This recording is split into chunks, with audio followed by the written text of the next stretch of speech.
Baik, berikut merupakan alur flowchart di bagian produksi yang dimana dimulai dari gudang pabrik yang mengirimkan bahan baku ke departemen produksi pertama dan melakukan update stok bahan baku.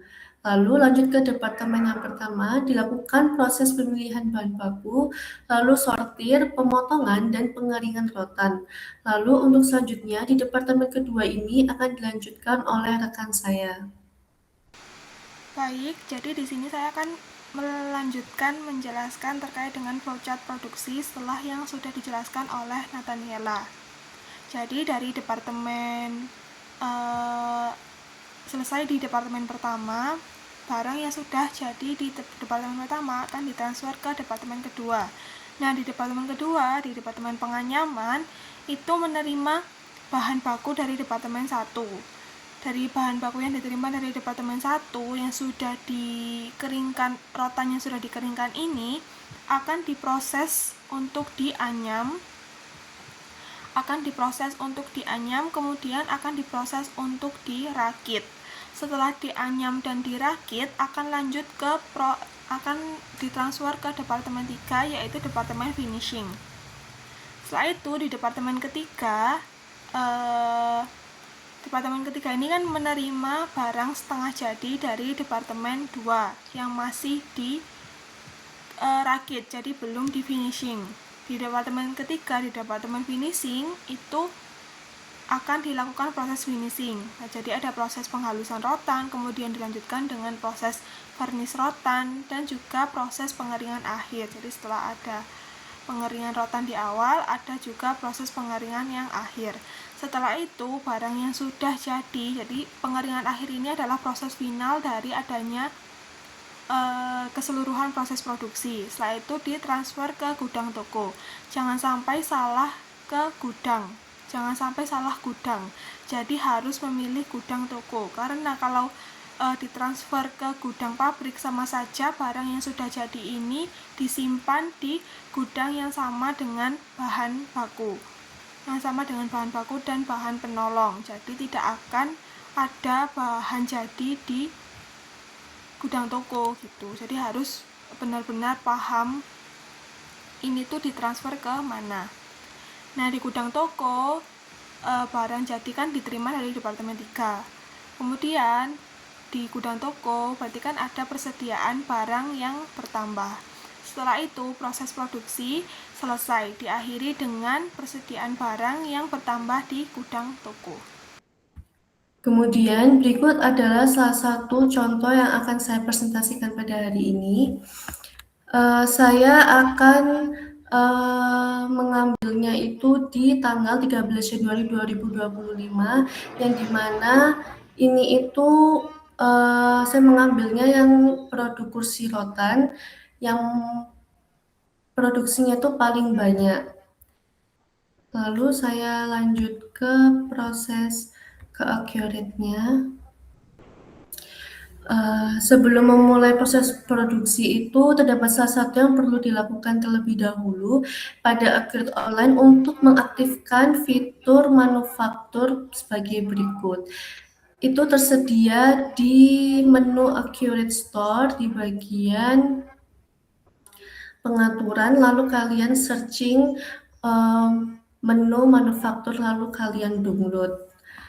Itu berfungsi melalui fitur manufaktur ini tuh perusahaan itu dapat mengelola kebutuhan bahan baku, tenaga kerja, dan biaya overhead secara lebih terstruktur sehingga proses produksi itu dapat berjalan lebih efektif dan menghasilkan informasi biaya yang lebih akurat. Nah, selanjutnya kita langsung aja masuk ke menu manufakturnya.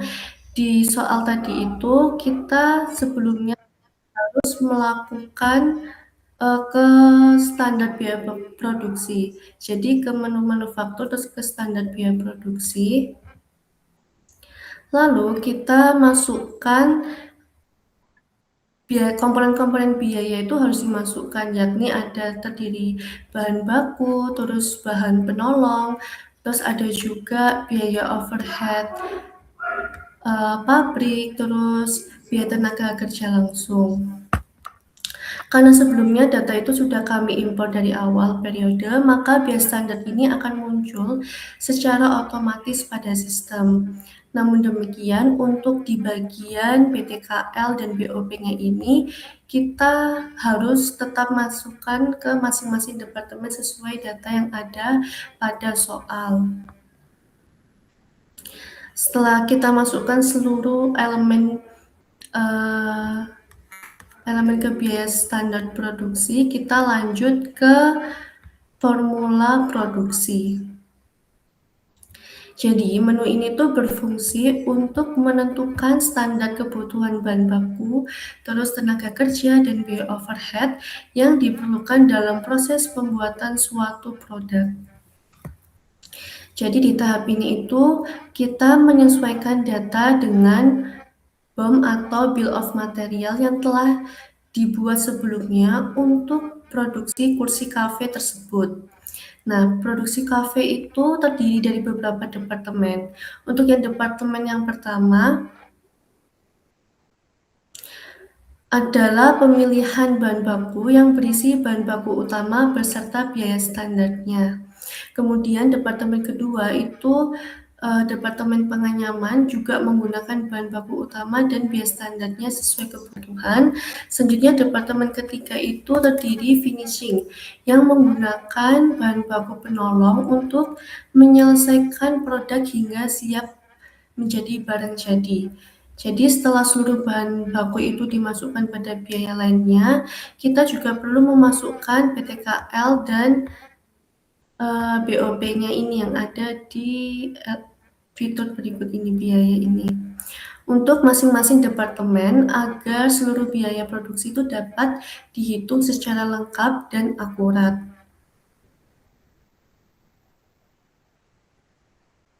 Lalu untuk selanjutnya kita masuk ke rencana produksi. Jadi pada menu ini kita itu melakukan pencarian atau search terlebih dahulu. Sebentar. Di sini itu kita search terlebih dahulu apa yang tadi kita produksi di formula tadi, yakni kan kursi kafe. Nah, setelah itu kita tulis kode produk yang kita temukan, lalu kita atur tanggal mulai produksi dan tanggal selesainya. Di sini kita atur tanggal mulai produksi dan tanggal selesainya. Kalau udah kita klik lanjut. Jika seluruh data itu sudah sesuai, maka langkah terakhir adalah klik simpan. Selanjutnya, untuk tahap produksi yang selanjutnya akan dilanjutkan oleh rekan saya. Baik, di sini saya akan melanjutkan menjelaskan menu yang ada di Accurate untuk proses produksi. Setelah teman saya menjelaskan selesai sampai di rencana produksi, proses dilanjutkan dengan di menu perintah kerja.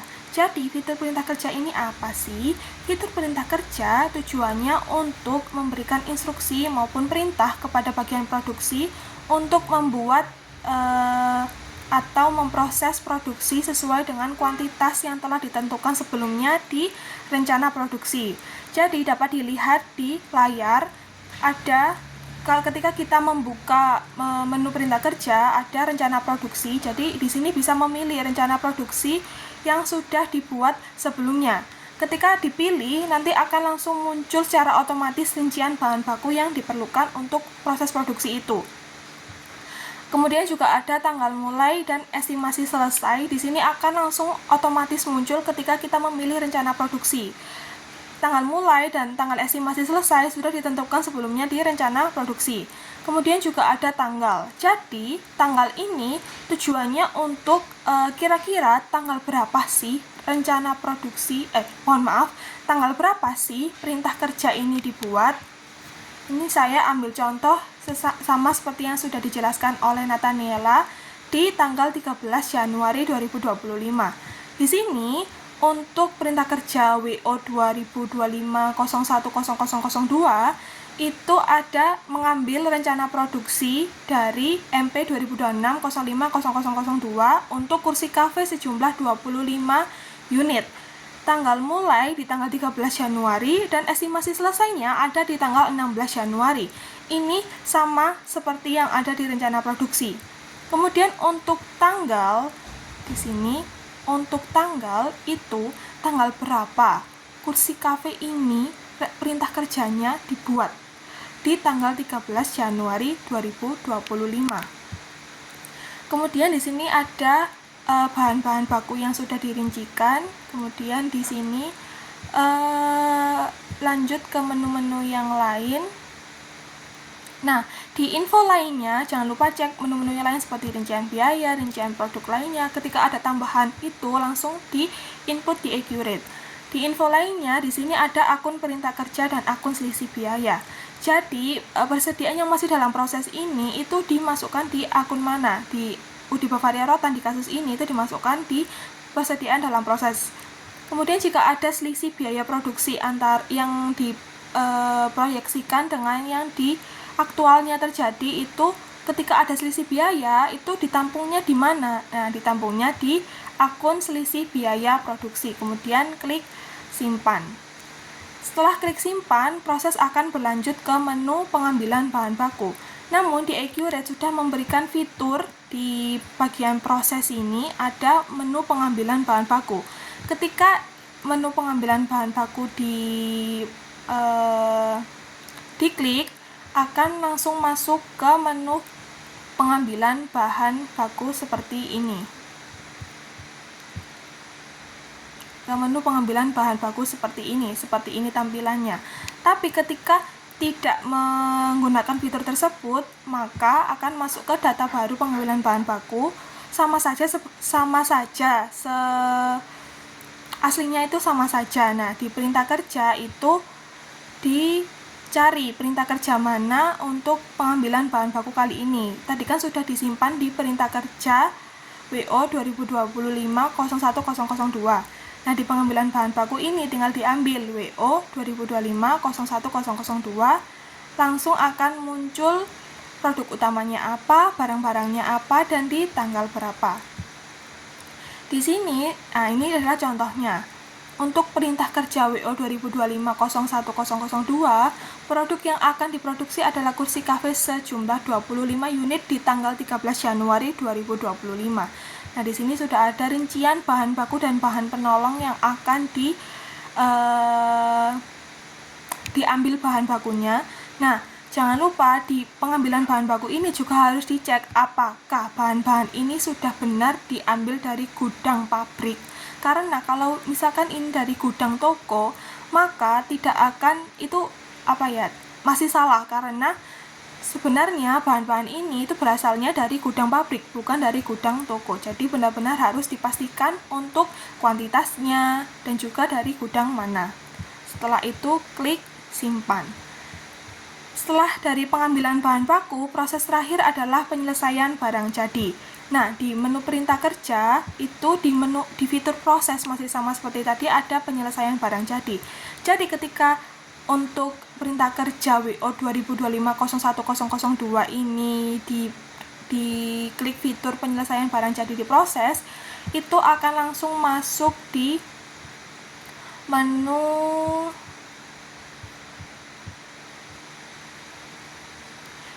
seperti ini. Jadi tampilannya akan seperti ini di penyelesaian barang jadi. Di sini ada perintah kerjanya di tanggal berapa, kemudian tanggal ini itu tujuannya untuk di tanggal berapa barang tersebut jadi. Karena tadi di perintah kerja diestimasikan selesai di tanggal 16 Januari 2025, maka di penyelesaian barang jadi tanggalnya itu tanggal 16 Januari 2025. Langsung muncul, ternyata di tanggal 16 Januari 2025 ada penyelesaian barang jadi kursi kafe sejumlah 25 unit yang akan disimpan di gudang toko. Jadi benar-benar harus dicek untuk rincian barangnya. Karena jangan sampai ini disimpan di gudang pabrik. Karena kalau disimpan gudang pabrik, kursi kafe 25 unit ini tidak akan terbaca untuk persediaan barang jadi, namun akan ada di bahan baku dan juga bahan penolong. Jadi benar-benar harus dilihat untuk rincian barangnya. Setelah itu klik simpan. Ketika sudah klik simpan dan muncul pop-up berhasil, maka sistem Accurate sudah membaca bahwasannya